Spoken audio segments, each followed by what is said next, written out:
Ok. Donc, je suis devenu hypnothérapeute après quelques années de pratique, en fait, parce que réellement, j'ai suivi une formation en 2004 d'animateur en aptitude physique et professionnelle du ministère de l'Intérieur. En tant que formateur, et nous avons eu la chance d'avoir été formés sur tout ce qui était sophro au départ, donc sophronisation de base. Et puis, eh bien, en me renseignant sur la sophro, plus tard, j'ai passé une certification de sophrologie relaxologie. Et c'est toujours pareil dans cette interrogation, dans cette curiosité permanente. Eh bien, ça m'a amené petit à petit à l'hypnose. Voilà. D'accord. J'ai commencé. Donc, je ne sais pas si on peut en parler ou pas, mais j'ai été formé par l'école de Psynaps sur Bordeaux, puisque je suis bordelais. Donc, j'ai fait mon Tech Prat et Maître Prat dans la foulée. Voilà. D'accord.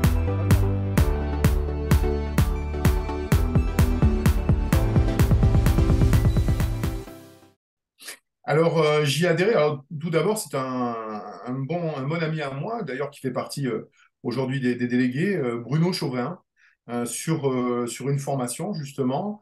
On a une discussion, justement, de la crédibilité du métier d'hypnothérapeute en devenir. Et sur une discussion, c'est lui qui m'a tout simplement dit, bien, écoute, voilà, j'ai pris des informations sur la SNH, Syndicat national des hypnothérapeutes, et ils représentent, ils ont vraiment tout ce que nous recherchons, c'est-à-dire des valeurs éthiques avec un code de déontologie. Alors donc évidemment, je me suis penché sur ça, je me suis renseigné et j'ai vu que ben, vraiment, ça collait vraiment, vraiment à toutes nos valeurs et surtout toutes les envies de professionnaliser et de crédibiliser ce métier qui est formidable. Voilà.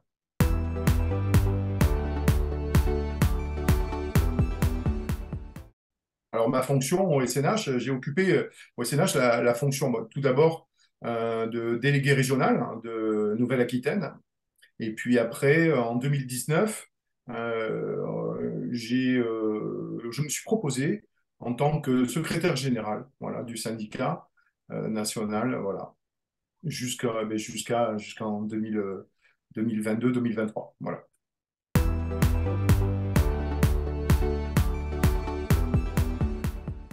Alors, le SNH a fait un gros travail pour un travail de reconnaissance. Donc, il a été clairement identifié par le ministère de la Santé et le ministère du Travail. Mais nous cherchons absolument à ce que le métier d'hypnothérapeute puisse en devenir non seulement avoir son propre code RNCP, ça au niveau des écoles et au niveau des formations, de manière à vraiment uniformiser pardon, toutes les formations, de manière à ce que tous ceux qui sortent du créneau hypnothérapeute puissent avoir cette crédibilité. Après, le SNH a travaillé il y a plusieurs dossiers. Sur le dossier notamment d'un code APE en ce moment et qui est en train de travailler dessus, de manière à être clairement identifié, puisque pendant des années, on avait deux codes RNCP, deux codes APE, pardon, qui étaient un peu fourre-tout. Et donc là, le gros travail, c'est que vraiment, ce soit vraiment notre métier d'hypnothérapeute, soit clairement identifié avec un code APE. Et puis derrière, en espérant bientôt aussi qu'on puisse avoir ce qu'on appelait un numéro ADELI. Je sais que l'appellation va changer, il me semble. Hein. Donc voilà. Je pense que l'intérêt du SNH aujourd'hui, c'est de professionnaliser et d'avoir une crédibilité par rapport à cette profession qui est ou celle d'hypnothérapeute.